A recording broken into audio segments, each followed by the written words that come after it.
Okay, so I think we're going to make a start.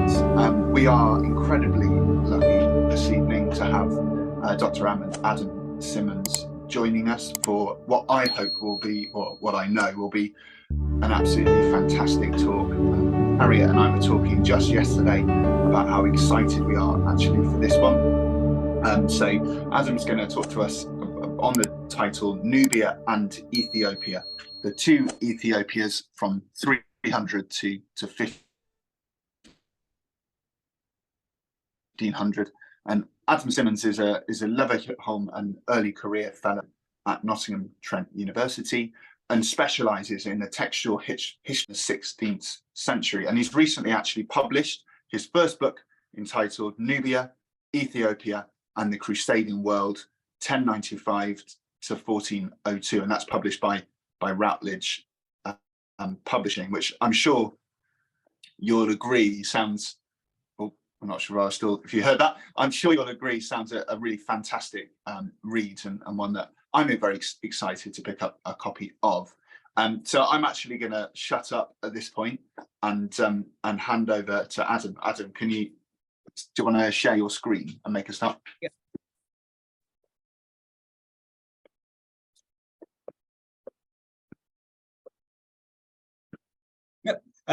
Thanks very much, Sam and Harriet, for the invite. It's a pleasure to be here and discuss this history with you all this evening. The idea of what I want to do for the range of the hour or so is to give an overview of the histories of what is today Sudan, northern Ethiopia and Eritrea. Between the 4th to the turn of the 16th century, to give an idea not only of two regions for African history to compare with particular West African history that is particularly on the curriculum at the minute, but also looking at two African histories which can also be used for other modules as well. So Sam already mentioned with the Crusades, which I'll touch on, but you can also talk about both Nubian and Ethiopian diasporas in medieval Europe, for example. So it's not just histories of Northeast Africa, it's also Northeast African histories which can impact in different modules as well and sort of can cut across multiple ones. So first off, before even getting into what was Nubia, what was the Kingdom of Ethiopia, really the background and the driving force of looking at African kingdoms between the 4th and 16th century really goes to sort of combat this narrative that is still pretty prevalent, particularly in the public, and also in history departments in universities as well, that African history isn't just essentially ancient Egypt and then nothing until slavery and colonialism. The bit in between, there is a lot that goes on across the continent. And just to give some examples for the period between the 4th and the 16th century, in North Africa, from Morocco to Egypt, you have the Almoravids, the Almohads, the Marinids, the Zionids, the Hafsids, the Fatimids and the Mamluks at different periods across. Further down into what is today Mauritania and Mali, you've got Ghana and then Mali and then Songhai. Over in Chad, sort of around the Lake Chad region, you've got Kanem. All along the east coast of the continent, you've got the Swahili city-states that are all part of the Indian Ocean trading world, and they're primarily Muslim in character, very much part of this sort of pre-modern global system from the Red Sea down to southern Africa, right across to Eastern Asia, into the sort of Indonesia region as well, this whole vast network. In East Africa, around the Great Lakes region, you've got sort of kingdoms like Kitara as well. Further south, you've got Mapungubwe, followed by Great Zimbabwe. Over to the west, you've got Benin in modern Nigeria, Congo, sort of in northern Angola today. And then in Northeast Africa, in Sudan, you've got Nubia, and then in northern Ethiopia and Eritrea, you've got Ethiopia. And also, just to stress, these are only a few examples. There are many more, and there are many more also cultures and political systems which may not be necessarily described as kingdoms in sort of the sense we may think of it, but certainly there are powerful political structures across the continent. So, for example, in what is today northern Botswana, we have evidence of vast intracontinental trade networks, right from modern-day Congo, right to Zimbabwe, or from the Atlantic also to the Indian Ocean. But this isn't part of necessarily a kingdom, but it's certainly some sort of something has to be there to encourage this vast trade network. Also, just before going forward, it's also important to think about what is medieval as a topic, as a term, particularly as it's essentially a 14th century Italian invention of what is this middle history. So can we use something that's European in character for African history? In some places, conceptually at least, it does work. So for Nubia and for Ethiopia, for Nubia, it does work in terms of 4th century to 16th century is pretty much this middle period of a Christian kingdoms that merged to become one Christian kingdom before it collapses at the turn of the 17th century, does fit roughly into what we may think of a medieval time span. It's also used in Ethiopian scholarship as well, but for very different dates, which I'll come on to. So my personal approach is if historians and archaeologists from the modern day countries that they are talking about today are using this term, use it to reflect whatever is being used. So in Sudan, Ethiopia, Eritrea, it's used, but in other places, so for instance, Angola doesn't necessarily use it for Congo. So very much follow whatever the term of the modern day academics are using, fit it that way, rather than sort of be confused by having a debate on a term when the history is much more important. So what is it we're talking about when we talk about Nubia and Ethiopia? First of all, Nubia is more of a region than a kingdom. It's a region that's at least 1,000 kilometers on the Nile from north to south, which begins in the traditional border with Egypt at Aswan, which you can see just behind the top of the sort of the orange-brown oval sort of here. And for the period we're talking about, it's split into 3 main regions. First, you have Nubia in the north, which is around here, which has its main original capital and its main centre going forward at Faras. In the middle, you've got Mercuria, which becomes the dominant of the powers going forward.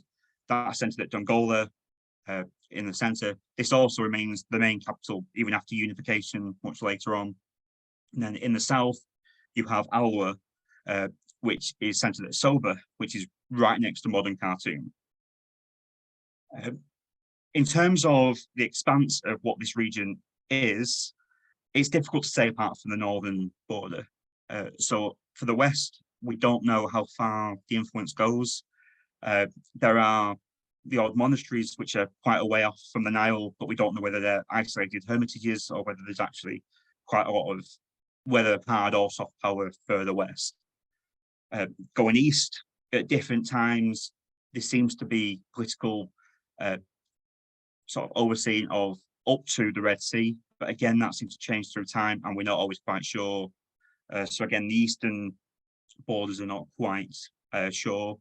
And then when we come to the southern bit, again, we have no idea how far south influence of our goes, either south in towards what is today South Sudan, or even east as it goes into Ethiopia. Also, just to put on here, the kingdom that collapses in the 4th century, which then gets replaced by the kingdoms that I'll be talking about, Meroe. I put that on there, one, because it's something you may have come across, particularly if you look at Roman history, and if you look in museums, for example, if you look at the Egyptian galleries, it's always Egyptian and Nubia, which was combined.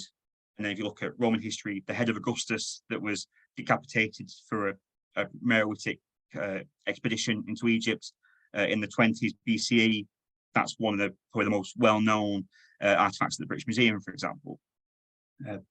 Also, just as an aside thing, sort of an interesting fact about Merowe, which is always something to sort of emphasize, particularly when people only think about Egypt.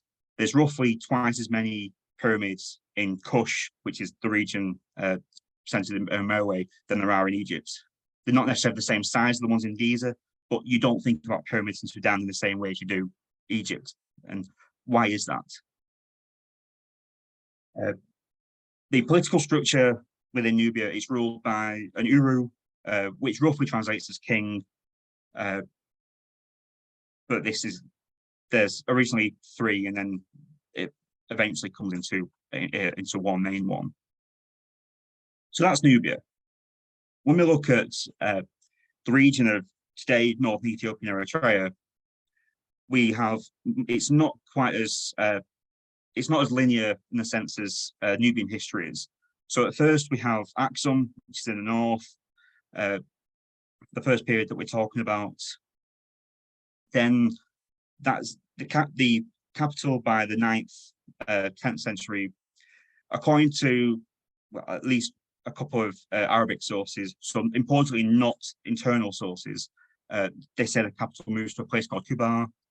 No idea where Kubar is. It could even be a misspelling of Aksum still going forward. It's really not quite sure. And then for the middle bit that we'll be talking about, the essentially at Lalibela, which is further south, sort of southeast of Aksum. And then finally for the last period that we're talking about, so after 1270, there is no fixed capital. The capital is essentially wherever the court is, and the court moves around.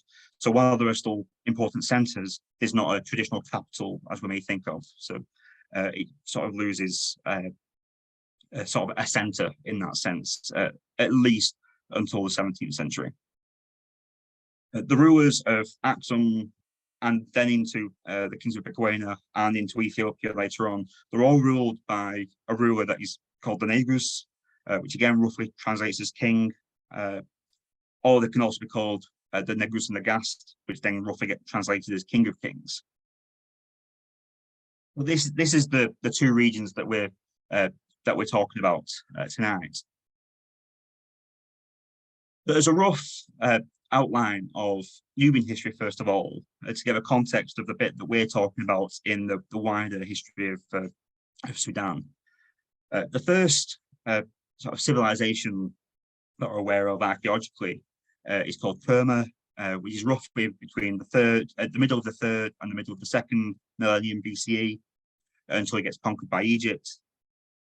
And then after a few centuries, internal struggles within Egypt loosen power, and eventually Kush, as the region of Nubia is called at the time, gains independence in the 8th century BCE, and eventually establishes what is known as the 25th dynasty of Egypt, where Kushite rulers rule Egypt for about a century or so.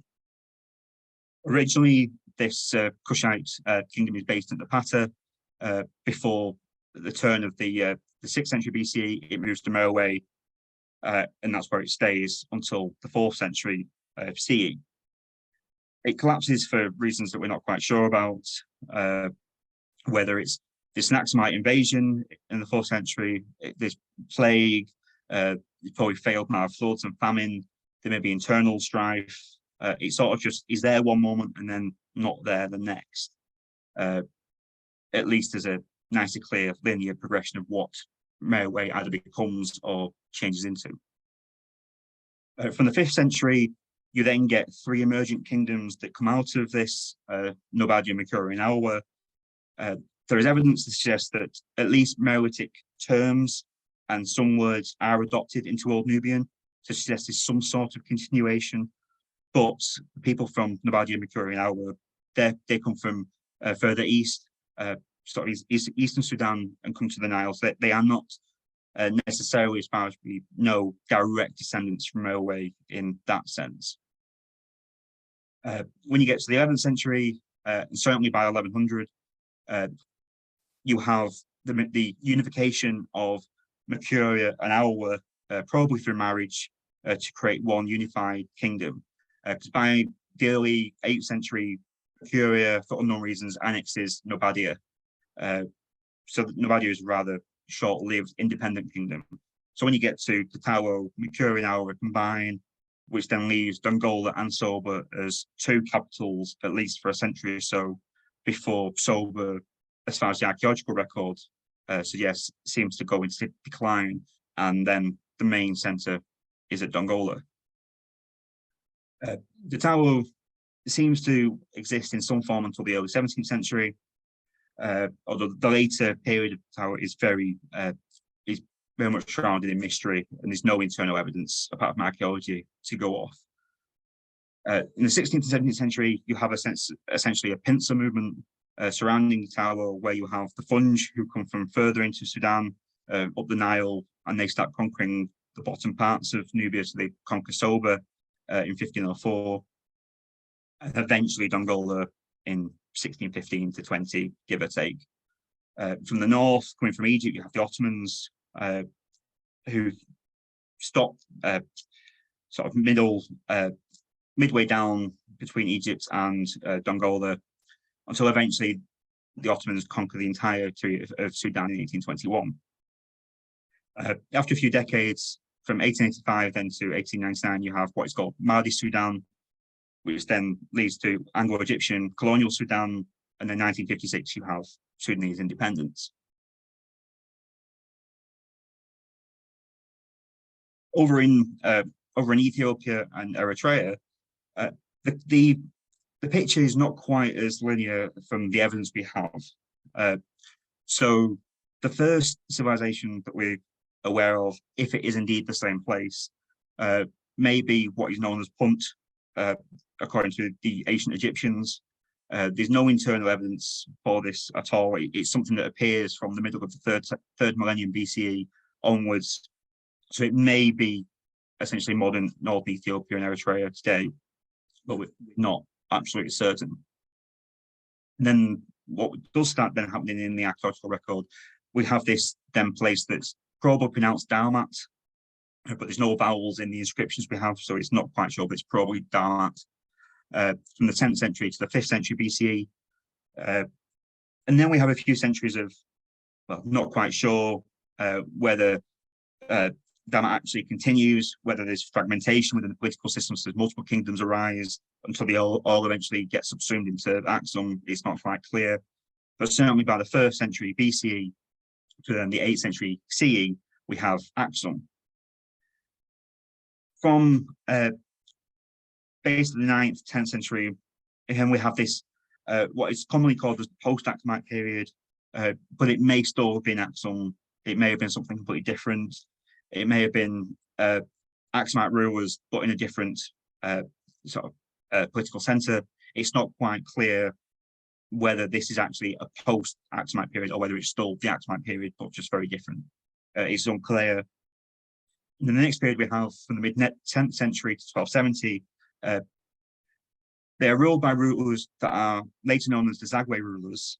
The kingdom, at least for the second half of this period, appears to be called Begwena, but again, that's not quite clear how this term is used, but it's certainly indicative that it's supposed to be called Begwena as far as the sources suggest. And then from 1270 to 1974, you have Solomonic Ethiopia, which I'll go into later on. And then just as an aside, sort of where we're getting to the present day, from 1889 to 1941, you have Italian Eritrea until British forces in World War II take over it and administer it for a decade. Then Ethiopia tries to bring it back into the Ethiopian fold until eventually 1993 you get Eritrean independence. Again, that's an overview of at least the region that we'll be talking about. So when we're talking about these histories, what is it we're talking about? Particularly for, a common response you get when someone asks about African history, people think, well, there's no text, there's no writing, so how can you do history?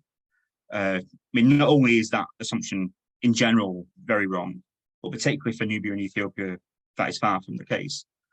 So for both regions, we have archaeology as evidence, and a lot of it. We have a lot of inscriptions as evidence. We have art that can be used both in churches, but also on manuscripts that can be used, but also by wooden ornaments, all sorts of things that can be used that date to this period. And from the 16th century onwards, we have oral histories that can be used. The nature of oral history as it is doesn't tend to go much further back than the 16th century, but certainly for Sudan, it talks about the Funj and Ottoman conquests of Sudan, so then we can talk about that. And then in Ethiopia, there are oral histories that talk about the Portuguese being there, for example. So it does have some merit even for this earlier period. When it comes to texts, there's quite a vibrant textual culture in both kingdoms for this earlier period. So in Nubia, the main language is Old Nubian, and that's the manuscript you see on your screen is written in Old Nubian. There's also texts in Coptic, in Greek, in Arabic, and then there's also external accounts, not only in Coptic, Greek, and Arabic, but also in Syriac, in Hebrew, in Latin, in other European languages, some in Ge'ez as well, from Ethiopia. So there's a lot of it. The thing, though, with the texts from Nubia, one is there are certain centuries that have more. So, for example, the 12th century has a lot more, relatively speaking, than, say, the 14th or the 15th century. And also the types of sources that we have. So they tend to be religious texts, whether something like saints' lives, psalms, things like that. There's also economic texts like land sales and land grants, those sort of things, or letters in between people. What we don't have a single Old Nubian chronicle for the entire 1,000-year period. That's not to say there wasn't one, but none have survived in any form that we currently are aware of. Why that is, we're not quite clear, but there isn't one. Over for Ethiopia, the main language is Ge'ez, and an example of that is what you can see on the screen. There's also Arabic texts and inscriptions. And there's also in external accounts, so again, Syriac, Hebrew, Latin, Arabic, Greek, European languages as well. We don't have anything in Old Nubian that suggests any connections, although we know there are connections that do exist, though. The types of sources that we have for Aksum, there's a clear tradition of writing within Aksum, but it's mainly inscriptions that survive. There's a few texts that do survive. So the most famous is probably the Greek Gospels that are from the 6th century, which is part of a manuscript which is later in date as well. We also have law codes, we have religious texts, again, things like Psalms, we have land grants, we have protection texts, we also have saints' lives, all sorts of things like that. We have chronicles, but only from the 14th century. These tend to be after rulers, with some exceptions, but they're not consistent. So some chronicles of rulers are very long, some are, basically a few pages. And also one thing to also bear in mind, particularly for this earlier period of Ethiopia, is that manuscripts, the way copying tradition works in Ethiopia, tends to be much later, and also because of different events that happened in Ethiopia that destroyed a lot of things. So, for example, we may have a text that we know is say a 14th century text, but it may only exist even as a 20th century manuscript. So the earliest chronicles from the 14th century, for example, the Chronicle of Andersayon, the earliest one is from the 16th century. So we have issues in terms of dating contemporary manuscripts with the actual material that they may be talking about, in some cases anyway. So when after looking at the sort of background of what it is we're talking about, look at some specifics when we're actually talking about both these areas. So we start with Nubia. So we talk about the beginning period, so from the 5th century to the 11th century. As I said, it's split into 3 regions, 3 different kingdoms of Nabadia, Mercuria, and Alwa. They're not direct descendants, as far as we can tell, of Merowe, but they do seem to adopt customs and terminology. at least enough to suggest there's some sort of continuation, but what exactly that means is still yet to be fully uncovered. From the mid to late 6th century, we get Byzantine missionaries that arrive in all three of the kingdoms to Christianize the region, which essentially sent from Justinian and Theodora, the emperor and empress of Byzantium, essentially initially rival embassies and missionaries, but ultimately all three kingdoms all convert to Christianity, and ultimately all do then join to the same branch of Christianity. And they're also all subordinate to the Coptic Church in Egypt. They are the Uru gets to still essentially controls the church within Nubia, but they are subordinate to those further north. 652 is probably one of the main dates after Christianization to keep in mind when it comes to Nubia. We have something that's called the Bact Treaty with Egypt. This comes about following the rise of Islam, and as Muslim forces are going across North Africa, and particularly after the conquest of Egypt, there's attempts to in turn conquer the region of Nubia, but are stopped. One of the reasons that's given is in a long-held tradition about Nubia, even into ancient Egypt for millennia, that Nubians are very skilled archers.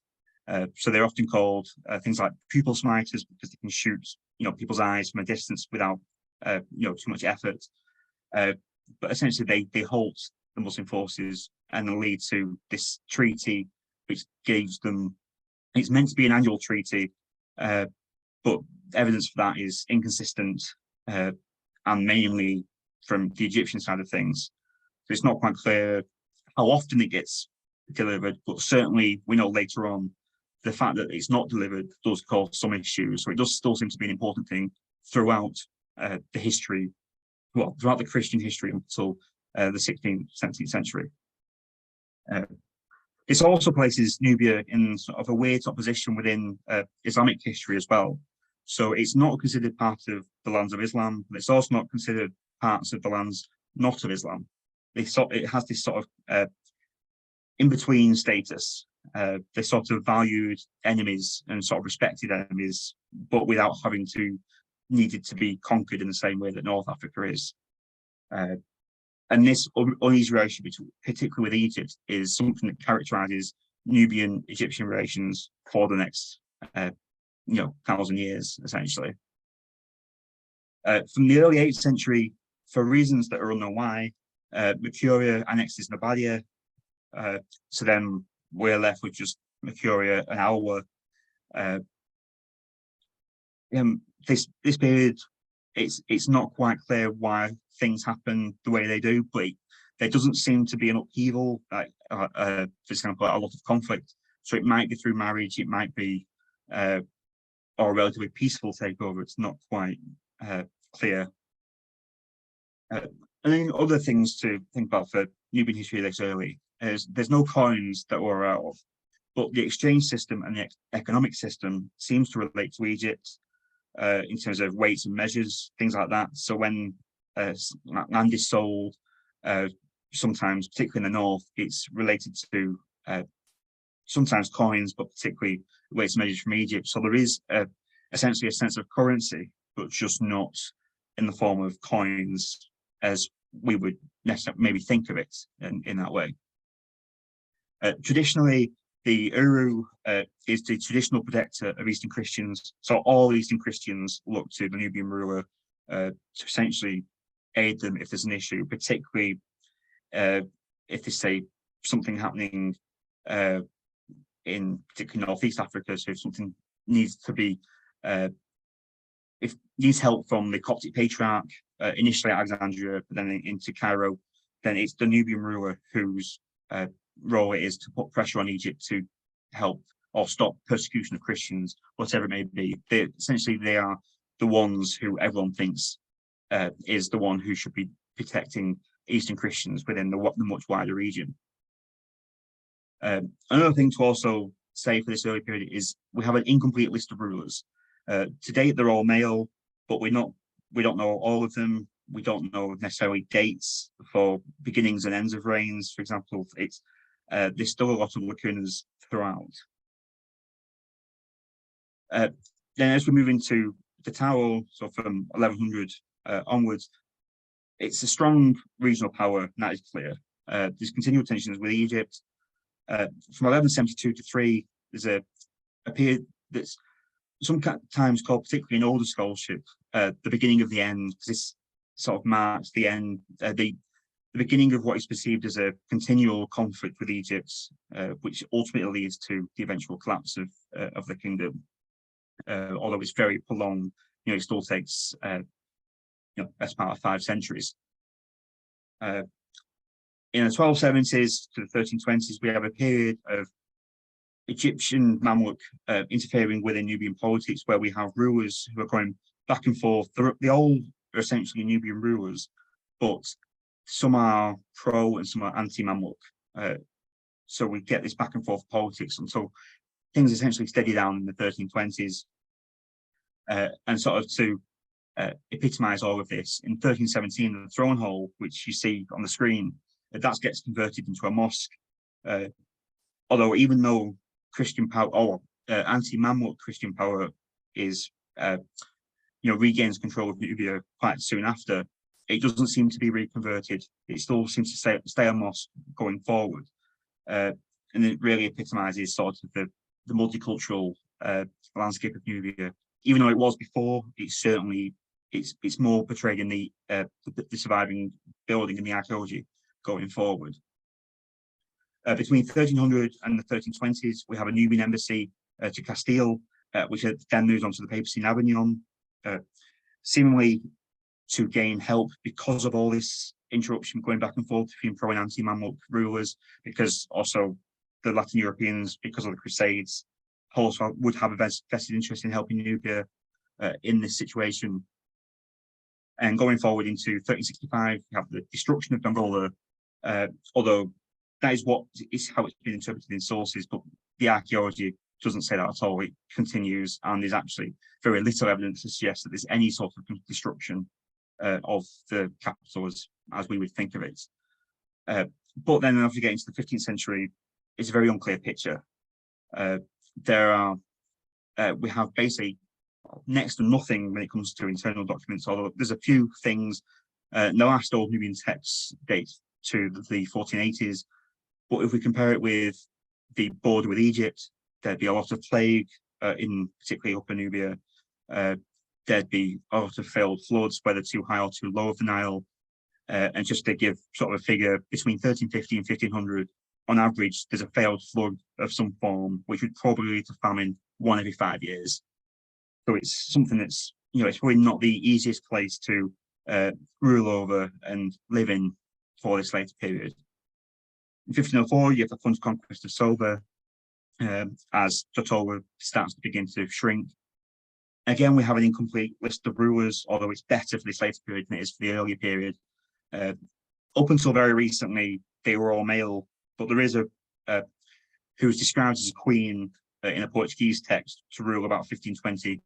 The Portuguese says Gawa, but Joa is actually a Nubian name. So this would seem that there's at least one female ruler that we know of about 1520, although we don't know anything else about her at all, apart from she reigns basically this, at least in this year. And eventually 1615 to 20, we have the definitive French conquest of Dongola, and after that, Muslim rulers rule Dongola, and Christianity doesn't exist as a political structure anymore.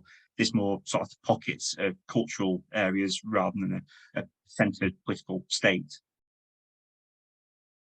In Ethiopia, we start with Aksum. In the middle of the 4th century, Negus Susanna adopts Christianity, and we actually see on coins how this time when it happens, where he has pre-Christian and then Christian imagery on his coins. Like Nubia, it's subordinate to the Coptic Church, but unlike Nubia, it's headed by what is called the Abun. Up until the mid-20th century, because of tradition of the way Aksum got its Christianity to begin with, it was always a Coptic monk from Egypt who was sent. It was never an Ethiopian, which tied it into Egyptian politics for 1,500 years, but also created a lot of tensions as well. Also, at least until 700, or just a bit before, Aksum has coins, both gold, silver, and also copper as well, which is used. And that's also one of the main ways we know about names of rulers, because they're on coins. It's very much involved in the Red Sea and Indian Ocean trade. So there's Ge'ez inscriptions on the islands in the Western Indian Ocean, for example. It's also viewed as one by contemporaries as one of the four world powers. So you have Byzantium, Aksum, the Caliphate in Baghdad, and then China. Following the four world power model that had been around for a while, and before then, Meroe was considered, or Kush was considered the African kingdom of this four.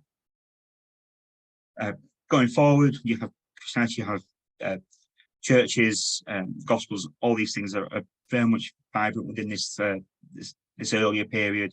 So much do survive. So the Dabadamo, which is the monastery you see at the bottom, that still survives on top of a mountain today. Also, one thing again for early Islamic history for Aksum is it acts as a refuge for the first Muslims and followers of the Prophet Muhammad, which is known as the first Hijra, as Muhammad and his followers were essentially exiled from Mecca to begin with. It's Aksum that gives them a safe haven until they return to Mecca and then establish Islam as the religion as we would know it today. But it's Ethiopia or Aksum that initially stops them from just being chased around the Arabian Peninsula. Again, there's an incomplete list of rulers, but they're all male. So again, it's not a full picture by any means. In the center, so the central period, this kingdom that's probably called Beguina, this is the bit that we don't know really anything about. Apart from the mid-10th century, there's a queen called Judith that causes mass destruction, sweeping from east to west, from eastern Ethiopia and Eritrea. This is reflected in much later traditions. So, for example, one of the local names for it is Isat, which is the word for fire. So this idea that it's just complete destruction, but how much it causes the collapse of Aksum is very unclear. So it's very little we know about this period in general. So one of the things we know more about is the architecture, but one of the most famous ones is the 11 rock-hewn churches in Lalibela. So the whole complex is what you can see in the bottom right. The Church of St. George is just one of them, that's the one on the bottom left, which are carved out of the rock itself. The tradition says that they are built by Negus Lalibela in the early 13th century, but archaeology shows that they are being carved before then in various stages. This whole kingdom appears to not be overly imperialistic. It's certainly deemed to be a strong power, particularly from Egypt, but doesn't seem to expand within its own region as far as we can tell. And the dates of rulers are inconsistent. So we have names of rulers because of later tradition, but the contemporary sources and the dates of what the rulers are meant to have reigned later on can date anything from 870 to 1140 to the mid-10th century. It's all we know is that they end in 1270. So the middle bit is very much shrouded in mystery in terms of what goes on, apart from some very generalized things that we can say. From 1270, and then talking to sort of the last period that we're talking about, the beginning bit of the Solomonic dynasty, they characterized the Zagreb rulers of Beguina as usurpers. There's a Solomonic narrative or a reconnection with Aksum. So there's a text called the Kemet that is written, it's translated into Ge'ez in about 1320, give or take, which is said to be from an Arabic text, which in turn was translated from Coptic. And this is a narrative that is the union between King Solomon and the Queen of Sheba in the 10th century BCE. And they have a son called Menelik, who's the first ruler of Ethiopia. And then this goes to Aksum, and then the Solomonic dynasty are restoring Ethiopia to this lineage, which was usurped by the Zagreb rulers in between. The Solomonids re-established the regional power of Ethiopia, expansion, particularly in the 14th century by Anderson. He's the first ruler that we have a chronicle for. He starts to expand the kingdom, which then continues into later centuries. But we have better detail from the 15th century and later. So this first 150 years or so is, we know a lot about it, but compared to, say, the 15th, 16th century, not as much. And one of the probably most well-known periods is from 1402, where Negus Dawit II sends an embassy to Venice, which then begins the period of engagement with Latin Europe from 1402 to 1632. All that's strictly two separate periods, but broadly combined, it's one long one, which goes back and forth. This goes detail to Italy, we go to Portugal later on, they even end up in Germany at one point. They're trying to get relics essentially from Europe, and there's a lot of engagement, and this is probably all ties into earlier periods of interaction from the Crusades, although the post-1402 interaction is very much its own unique set of circumstances as opposed to a continuation of anything. Finally, the period that's sort of encompasses all of this ends in the middle of the 16th century, following the jihad of Imad Ahmed Gran, known as the Left-Handed and his followers. This almost capitulates the entire Christian kingdom, although from 1559 it does start to re-establish itself. And this is 1559 is the traditional end date of what is medieval Ethiopia or early Solomonic Ethiopia, and then what you come across in the histories. So unlike all the others, we have known dates for all the Solomonic rulers, and they are all male, apart from Zuditu, who rules 1916 to 30. But we know exactly when they reigned, and then their names and all that type of stuff. In terms of being two Ethiopias, a lot could be said about this, but as a general overview, the name Ethiopia first appears in about 1200 BCE in Linear B texts, although it seems to be a name as opposed to a place, which then gets adopted into Greek as Ethiopia, although this could mean Nubia, be Northeast Africa, be Saharan Africa, be Africa more generally. It doesn't mean what we know as Ethiopia today. And biblical Ethiopia, when this gets translated from Hebrew, the Hebrew Old Testament gets translated into Greek. Kush, so Nubia, gets translated as Ethiopia, and then Ethiopia is what is known in Latin Europe as Nubia, at least to the 14th century. So, for example, Queen Candace in Acts, the one whose eunuch gets baptized by Philip, Candace is the Latinization of the title Kandake, which means Queen of Meroe, and she's described as being Ethiopian in the text. This also is reflected in the fact that Nubia is called Nubia and Ethiopia in Latin Europe, whereas Ethiopia is essentially not known at all until the 12th century, or isn't written about, as opposed to not necessarily being known.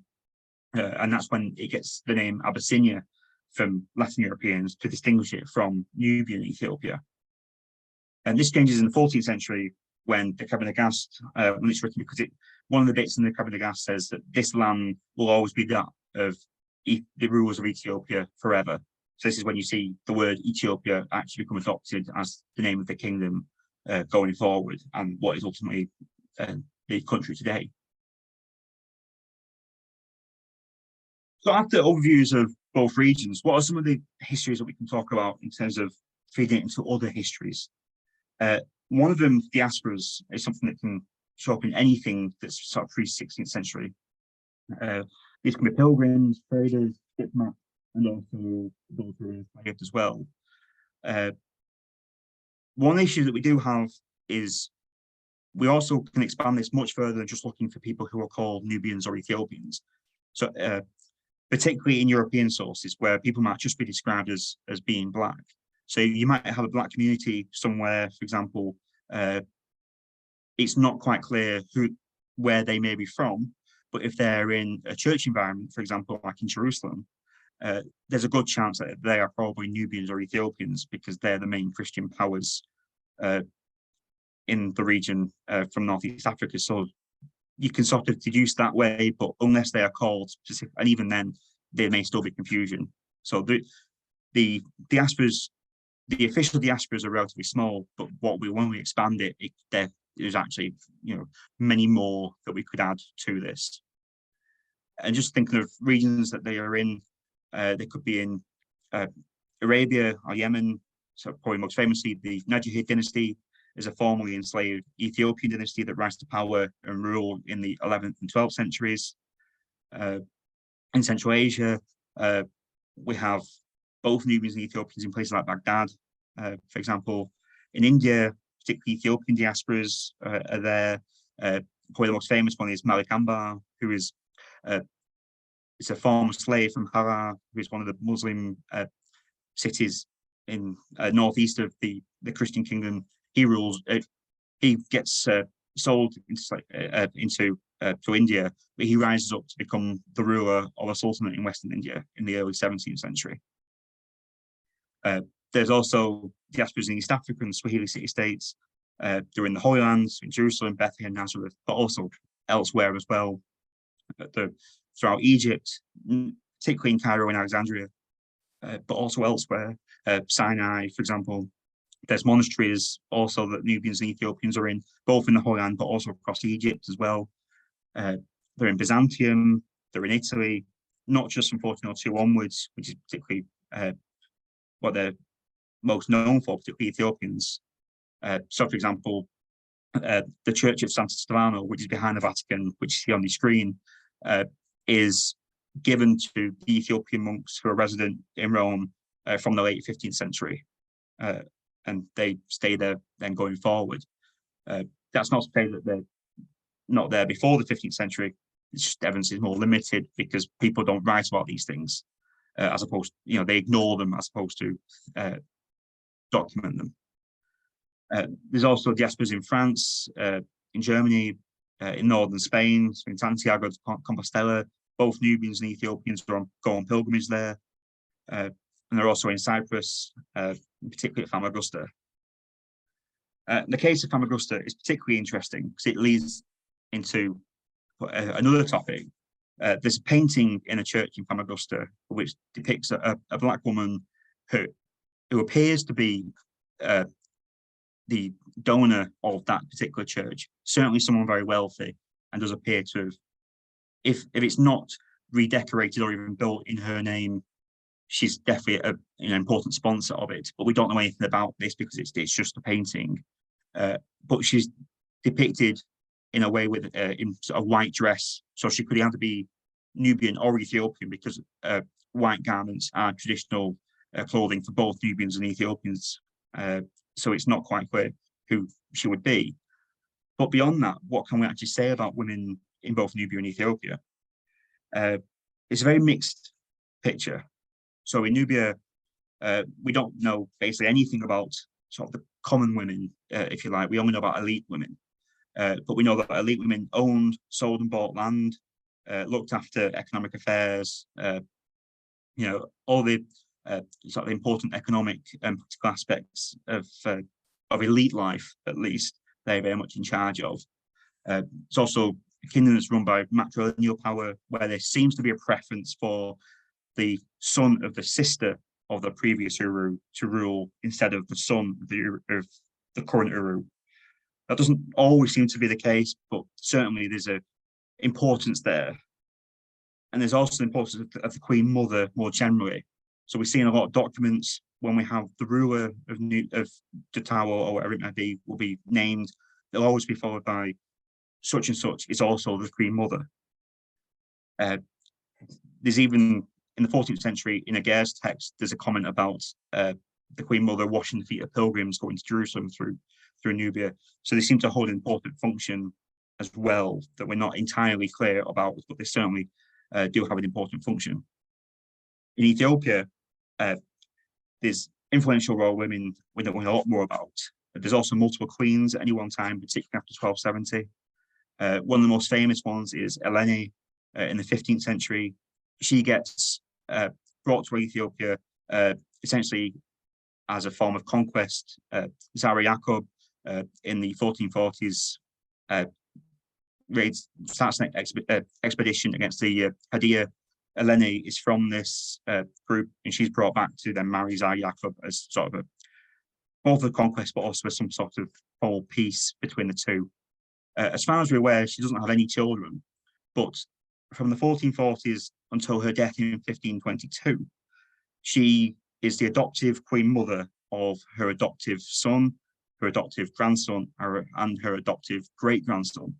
So she has an important place in politics long after 1468, which is when Zara Yaqub dies. So very much someone who is in the centre of court politics. There's also female saints. So Queen Masco Kebra, who's the queen of Lalibela, is probably one of the more famous earlier ones. We also have Walata Petros, who's a non-royal woman in the later centuries. And there seems to be a legal equality as well. From the law codes of the 15th century particularly, men and women are supposed to be judged the same in a whole host of different areas, but there are cultural differences. So, for example, at church, men and women are separated in which places they worship in. And actually in Ethiopian monasteries, women don't go into them. So the Dabudamo that I showed before, for example, women can't go into that monastery. We also know women who go on pilgrimage. This is probably the case of Nubian women as well, but we don't have evidence for it as we do in Ethiopia.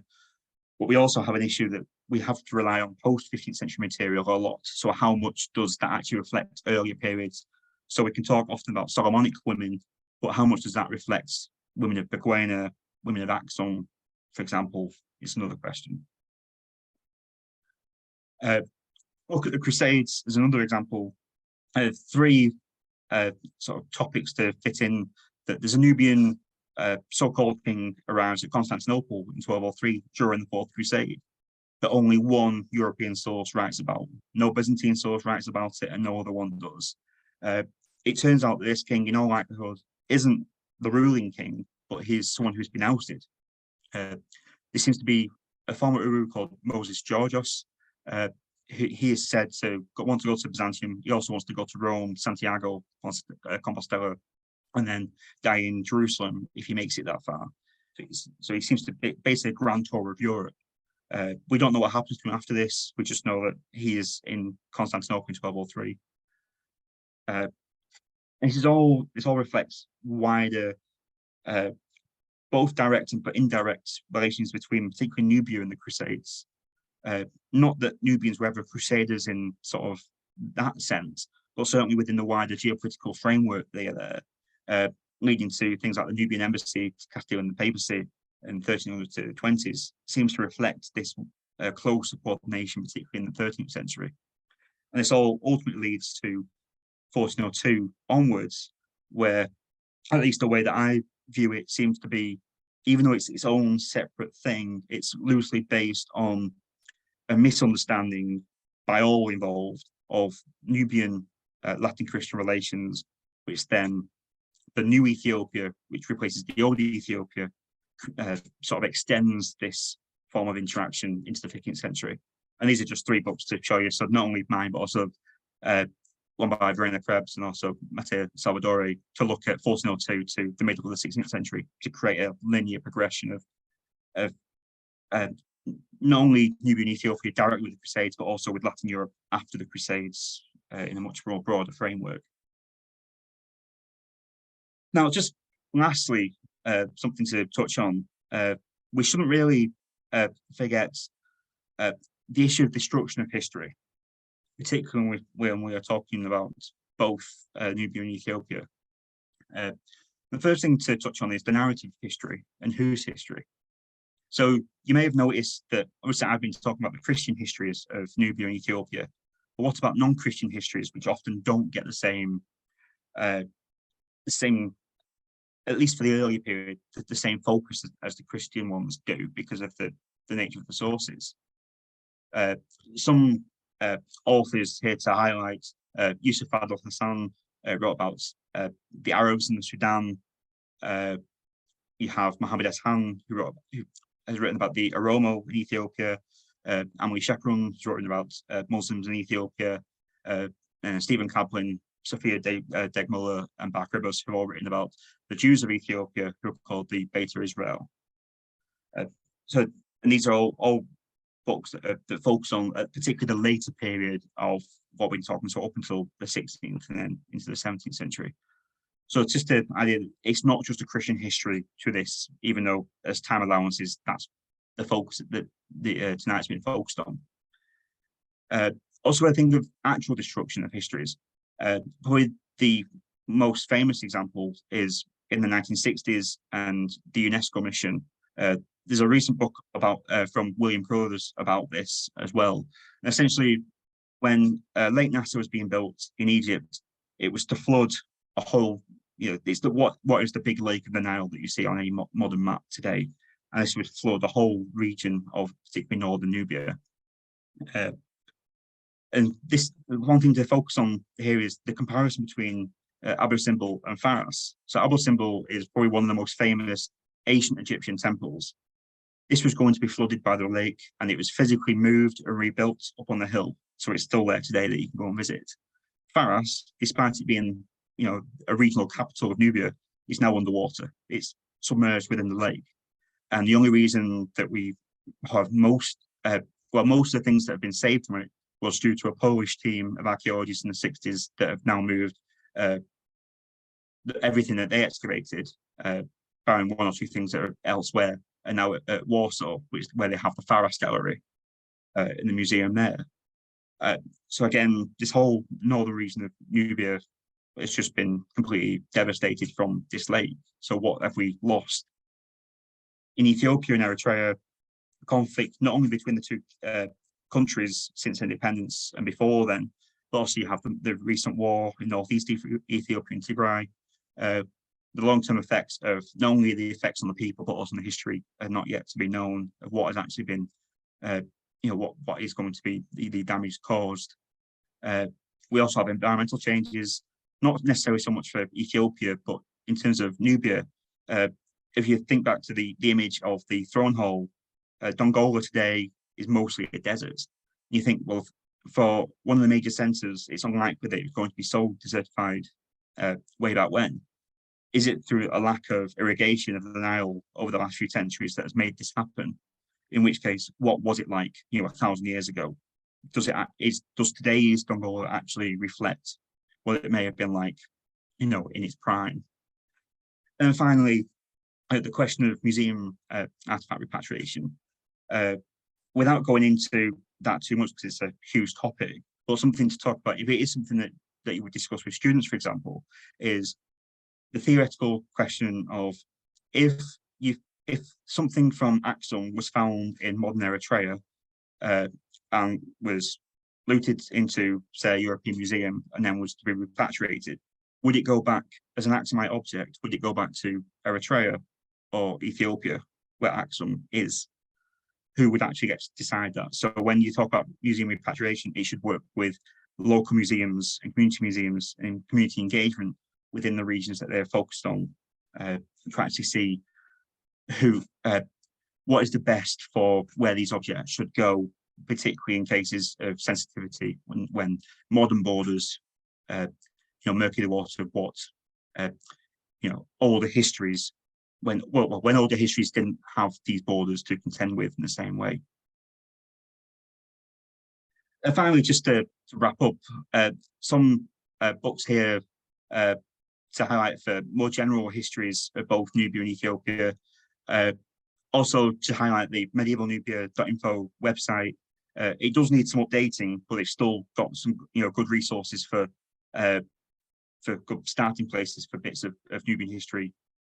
Although just do accept that it's about 10 years or so for out of date in many instances on it. Also, you have Tatawo, which is the Nubian journal. That looks at the history of Nubia from ancient Nubia to the present day. It's all open access as well. So on that link, you can see a whole host of different articles that you can read without any issue. And the same with in Ethiopia, you've got Ethiopia, which is a journal from based in Hamburg for Ethiopian Eritrean studies. Again, open access. You can see all things from ancient Ethiopia and Eritrea to the present day. It's just something to highlight with the books. Definitely would recommend the companion to medieval Ethiopian Eritrea. That is the recent work of a collection of articles, chapters about what is Ethiopia from the post-Axum to 1550, give or take. Because earlier than that, with the exception of David Phillipson's 10-year-old book on sort of the earlier period of Ethiopia, the two main books in English are 50 years old, which is Sergo Haile Selassie and Tedesi Tamrat. There's been much more recent, so there's been two recent books in the last 10 years by Marilo Durat, but they're in French. So in terms of English scholarship, for most up-to-date material, Samantha Kelly's edit collection certainly want to go to, along with everything else.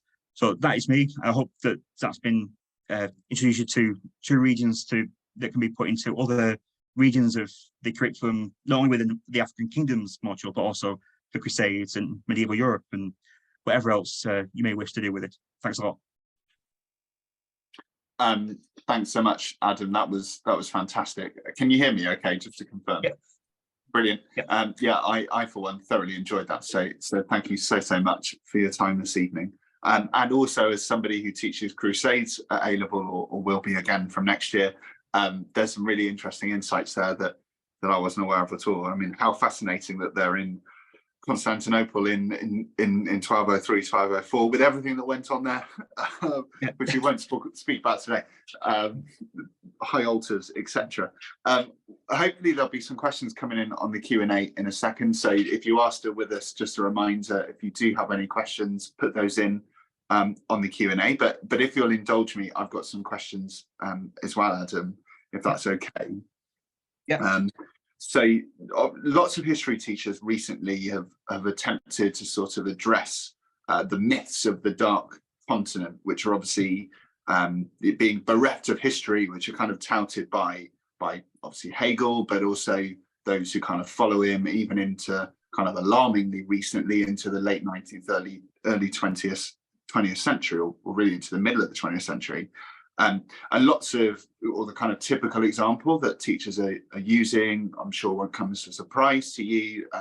They talk about medieval Mali and the manuscripts, kind of documents coming out of Timbuktu, and obviously a Muslim empire. Obviously, this is, from in my head at least, another really exciting example, and actually coming out of a Christian empire. And it's another monotheist religion, but actually perhaps, if Hegel, etc., had been aware of it, then maybe would have changed their view. I don't know. So I guess kind of two questions coming out of that. And first one, how recently were the sources like the Ethiopian chronicles you were talking about, or the Nubian kind of land registries? How recently were those uncovered? Would 19th or 20th century historians, or even, I guess, Hegel, could they hypothetically have accessed them? When are we coming across these things? So they've certainly been known a long time. Travelers, so the Portuguese in Ethiopia know about all sorts of things when they're in the latter half of the 16th century and early 17th century. And then Hugh Ludolf is the father, or considered the father, of Ethiopian studies in Germany, and he creates Ethiopian studies. So at the Hamburg Center, for example, that's in the 17th century. And wow. We have Ethiopian monks who are translating things into Ge'ez in Rome in the 16th century, in terms of Psalms. They're informing historians at the time about their land. So it's certainly not something that's only been found, in the last 20 years and uncovered, particularly in terms of histories in that sense. In terms of documentation, I mean, that's an ongoing progress in terms of land sales and things like that. So they probably wouldn't have been known, but certainly whenever you do read travelers who go through Nubia and Ethiopia from the 18th century and into the 19th century, they say all sorts of things in terms of what all histories have been told. They may have seen monuments that are no longer there. They've seen manuscripts without giving too much, away in terms of what the content is, with a few exceptions. So, for example, there's the Francisco Alvarez, who was in Ethiopia between 1520 and 26. He summarizes some Ethiopian texts in his work in Portuguese. So they're certainly known. So it's no by any means something that's only been like a 50-year discipline. Hegel's side is something that's is still, even if people don't think that they've ever read his work or anything, they're surprised at how much actually has impacted. And even people like Edward Gibbon, he writes about Axum and then says that Ethiopia sleeps for 1,000 years until the middle of the 16th century or so. So that whole middle bit he just discounts, and these have really impacted the way we consider African history going forward. I mean, the fact that African history, you think about Africa, because of the way history works as a textual discipline, you think Africa has archaeology, it doesn't have history, with the exception of Mali and then Nubia and Ethiopia.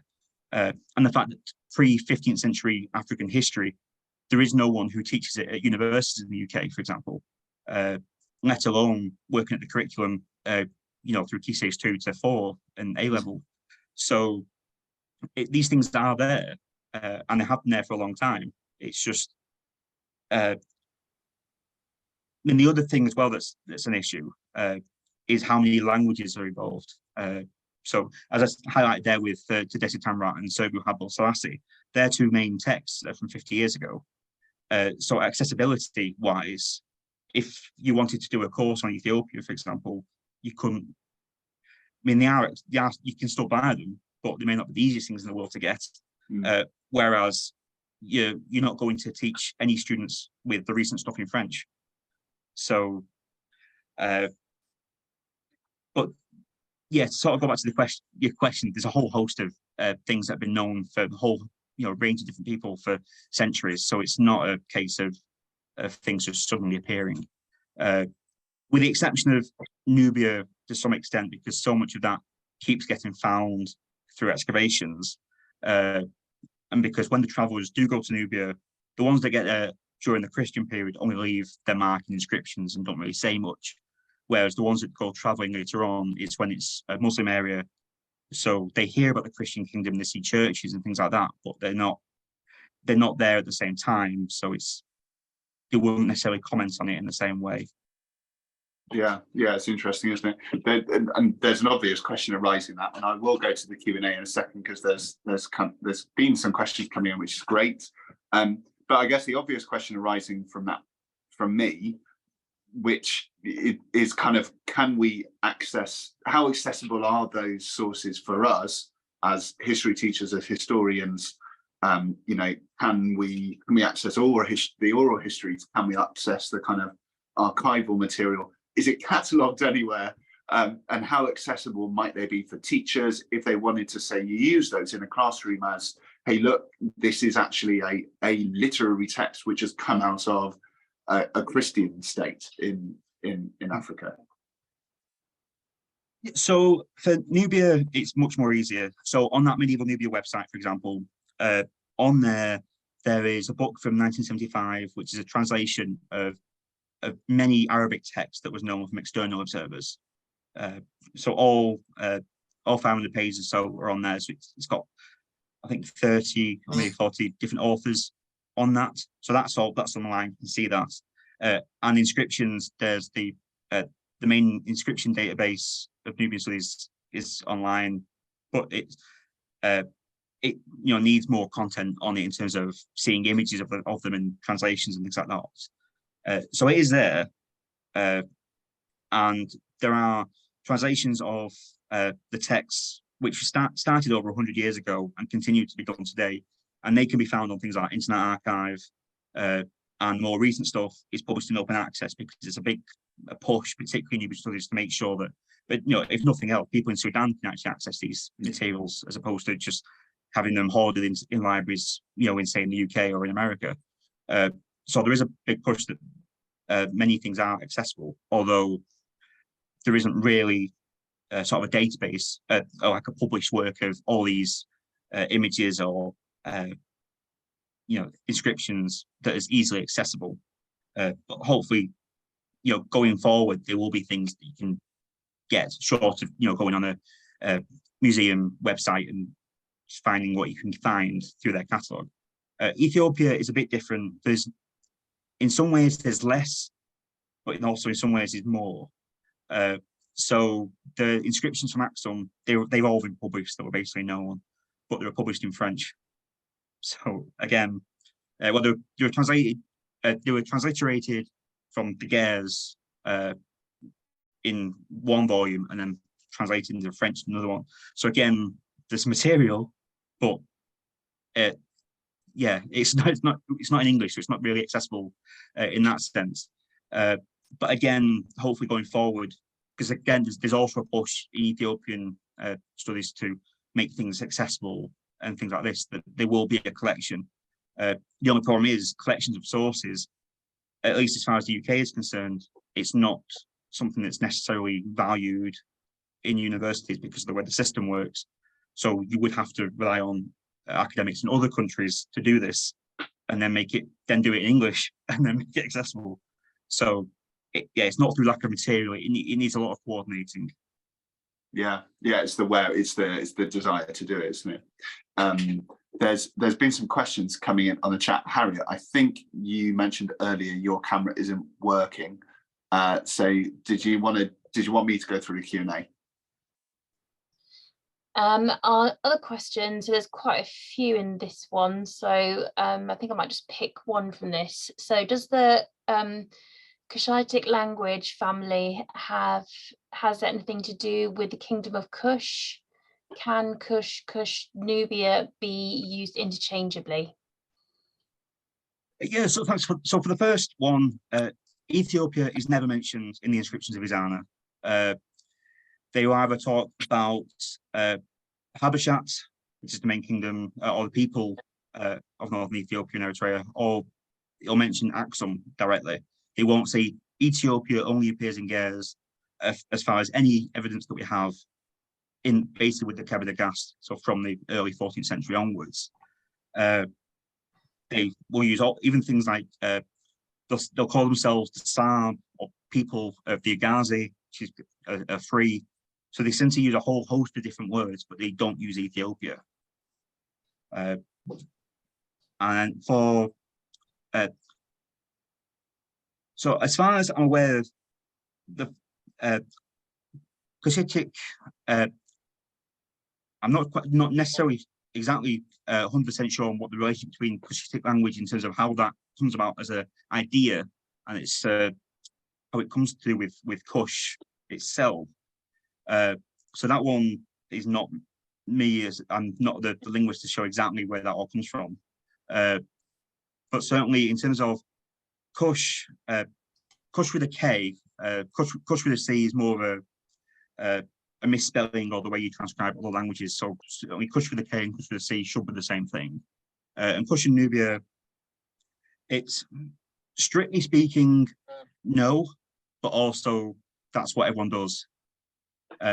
So Kush is what the Kingdom of Meroe and the one that's normally based at the Pata calls itself, and what is called it's called Kush also by Egypt. It's also called Kush by in cuneiform, so in places like Iraq today, they all call it Kush, and they also call themselves Kush.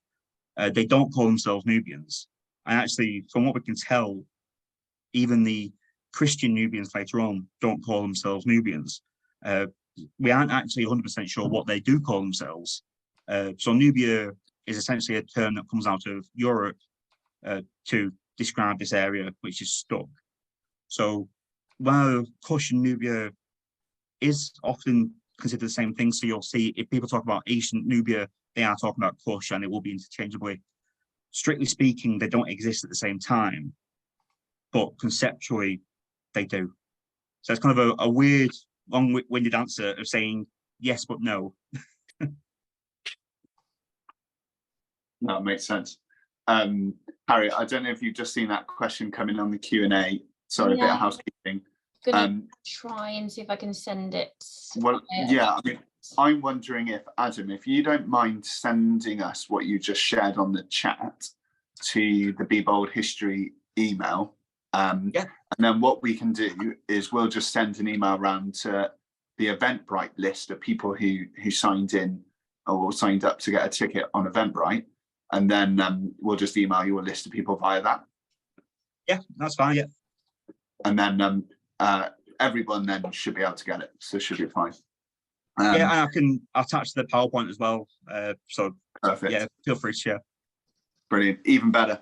I can't type in the chat for some reason. It won't send. So apologies for that. Yeah, no drama. Well, we'll as I said, if Adam, you can send that to us, and then that'd be fun. We'll ping that around to everyone, and that probably works better, doesn't it? Because people have got it post this talk then. Adam, I think we'll bring it to a close there because there's no more questions coming in on the Q&A. But I, for one, was not disappointed, and I'm sure Harriet was the same. As I started this evening, Harry and I were both talking about how much we were looking forward to Adam's talk this evening yesterday, and I, for one, thought it was an absolute tour de force, and I've learnt, an awful lot. So thank you ever so much for your time this morning, this evening even, sorry.